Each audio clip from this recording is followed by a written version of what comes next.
No, some Ray Charles shit, bro. No needles. It's not like I'm selling it. I just like to get a little taste, Paul. That's crazy, man. I gotta get focused, man. Unless we're back at it again. Triangle offense in the building. Got your man Young Frost. What's good? What's good, bro? Man, Billy Paycheck, nigga. Billy Paychecks, man. Yes, sir, man. Shout out. Man, I'm gonna make sure we take care of him from, man. Shout out to our producer, Q, for holding us down and putting this together. Hey. So, but man, big transaction, bro. John Wall for Russell. Well, hold on, John Wall in the first round pick for Russell Westbrook, bro. It's crazy. One hell of a blockbuster. What you think, man? I'm gonna say Houston wins this trade. One, you get John Wall, and hopefully, and this is obviously contingent on John Wall's actually healthy and still that same dude. Which everything I'm hearing coming out of his camp is sounding good, but we've heard that before, and cats wind up coming out looking like, yesterday's diaper and stuff. But it looks good. If they get a first round pick out the equation too. And I'm thinking in Houston's case, you get John Wall, he's playing with his best buddy, in Boogie Cousins again. But man, if they get those two cats and they're healthy, man, and you still got James Harden, that could be like one of the biggest steals of the century as far as like trades goes, man. I can't say that I'm equally ecstatic about Russ, however, going to DC, man. I think this is the beginning of the end for young Russ, man. Damn. But what's your take? I'm gonna hold off on my Westbrook critique, man. I want to get your opinion on it. On the Rockets side, man, I don't know. I don't think this is enough to keep James Harden here if he was thinking about the net. And if he leaves, like, yuck. The Rockets without James Harden does not sound appealing. Yeah, but I'm a big fan of John Wall. He's a monster. I don't know, man. He wouldn't be teamed up with anybody if you said Boogie, man, but damn, bro. That's two seasons he lost to injuries. Yeah, man. Boogie, every time I think about Boogie's situation, it's tough, man. I mean, this dude should have been cashed out sitting on the max contract, man. And meanwhile, I'm going to do fighting just to get, like veteran minimums contracts, man, because he can't stay healthy. Crazy. This dude went from literally being like the best big in the league to just like an afterthought. Yep. It's crazy. But man, like Russ, man, I think this is about to be the beginning of the end for Russell Westbrook. I mean, he's already on the wrong side of 30, so he's not, you know what I'm saying? So like, he's not gonna improve at this point. We've seen the best of him, but the fact that his shot like is pretty much gone, like he's shooting like in like the mid to high 20s these days from downtown, and just like his style of play, bro, like he don't get me wrong, like he puts up numbers, man, but it's kind of like pointless stats, bro. It's like, yeah, you're putting up numbers and triple doubles and all that stuff, but is that constituting in winning basketball though, man? Like, is this really making your team better, or is it like you're just like out for yourself and padding your stats, man? Like, it just don't seem like it's winning basketball to me with Russ, man. You, bro. With the shooting, man, let's not even talk about the threes, because I don't even think he takes a high number of threes a lot. Man, this past playoffs, that mid-range pull-up shit he kept doing, and it was just breaking. And that's exactly. He's just going to keep shooting. It's like, bro, you gotta. Why you so explosive? Why you not going to the rim? Why you not drawing contact? That's his game, right? Right. I don't know, man. I feel you on that.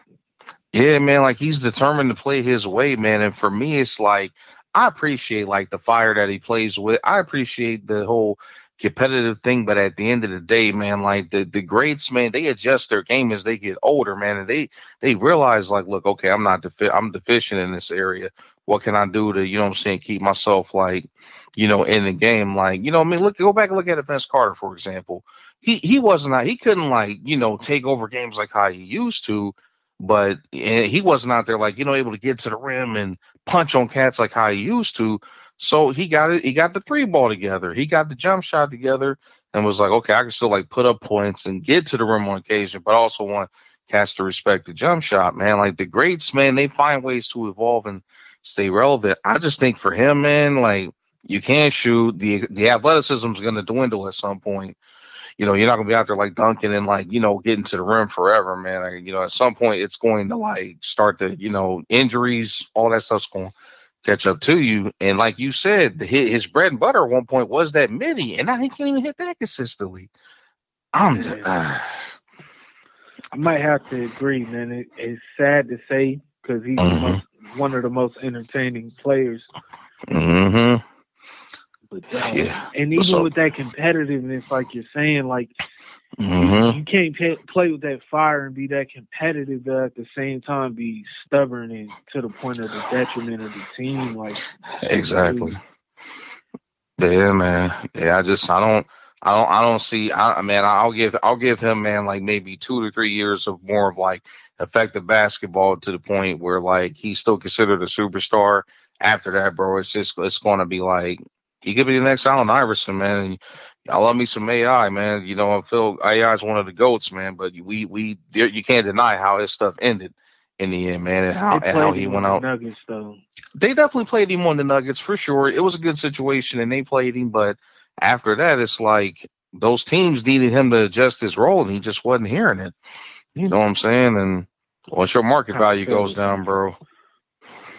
I kind of feel that though from Detroit. No doubt.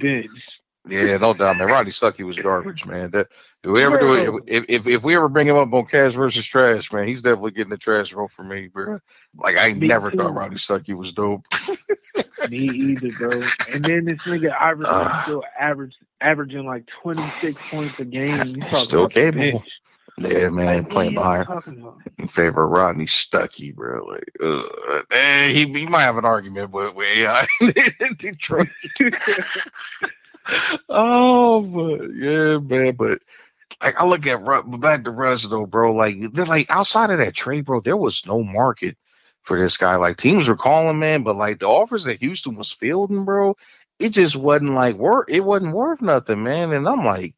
You got a point, man. You got to blow the contract. A dude that can't shoot. You know what I'm saying? Like he'll get you stats, but it's like you got to have a roster in place of like loaded with shooters to have a chance at like him being effective still. You know what I'm saying? And Washington ain't necessarily loaded with a bunch of like long range snipers. I mean, you got Beal and that Bertans cat, and other than that, man, you got a bunch of like question marks as far as the roster build goes. So. Sorry. Those two can shoot though. Those two are super shooters. Oh, for sure. I mean, Bradley Beal can shoot with the best of them. Didn't that Bertans dude lead the league in threes or something? He I want to say percentage maybe. He definitely like had like one of the league-leading percentages. Which shout out to him, man. He got like a nice little payday. I want to say it was like 5 years, like $70 million or something like that. That's crazy. I mean, it pays to be a big that can stretch the floor these days, man. What can I say? For sure. But yeah, man. I hope for the best for Russ, man. But we've seen this episode too many times, bro. I just don't think it's gonna long run like it's gonna like be conducive to like winning basketball. Like you're still not a contender in the East. I mean, you're still behind Brooklyn. You're still behind. Boston, Miami, Milwaukee, like you're not even like a top, I probably would say even Toronto, even though I got to see how Toronto does with all these losses they took in the offseason. But I still think, they're a well-oiled machine. Sixers, yeah, I mean, damn, yeah, bro, they might not make the playoffs, man. I mean, Orlando's still like one of those teams that's like right there at the 8th spot. I don't know, bro. Like, Washington, I mean, Washington, put it this way, man, they're not moving the needle. If they do get to the playoffs, man, I still say they ain't getting out the first round. Period. Nah, You definitely land not. you land at 7 or 8, and you got to deal with Miami or Boston or Milwaukee up top. Man, you're still going fishing early, or Brooklyn too. If Brooklyn, yeah, I know everybody wants to, crown Brooklyn as the next team, but you know me, let's see it first. Let's see if everybody healthy. But Man, KD about to kill shit, bro. I hope so, man. I hope KD is back, man, because KD is good for the league and he's a beast, man. We ain't seen nothing like dude ever. So I hope he does. You know how I feel about his best friend up there, man. You know, Kyrie. yeah, man. Which speaking of that, man, Houston and obviously, Harden wants to go to Brooklyn, but apparently like Jersey's like not Jersey, but Brooklyn's like, we're gonna do this, man. Uh they want Harden, but Houston apparently wants Kyrie back if they send them Harden. So I don't even know if they yeah, man, like that whole dream of that big three that they talking about, I don't think it's gonna happen. So I think Houston's gonna stand pat that they want the house, and rightfully so. You should get Kyrie and some young pieces and some draft picks back. I mean, James Harden is a superstar as much as throw It shade at ain't the 1998 no more though. true. True. That is true, bro. It's definitely in '98, man. Good days of basketball. These But niggas is blocking our blessings, bro. what you mean? That's some great basketball, man. Yeah, They you're can't. right Hey, about they blowing that. up the team. They might as well just let him go where he want to go. It's like an appreciation token. Like, yo, you held us down. We didn't get it done. Let's just split mutually. Let him go where he Yeah. want to go, man. And then No, we will hey. see some crazy shit, or we'll see Yeah. him implode. Who knows? I don't know, bro. Like it already didn't work with him or Westbrook, man. I just don't see it working with him and KD too, man. Like these cats, man, they used to be in the man.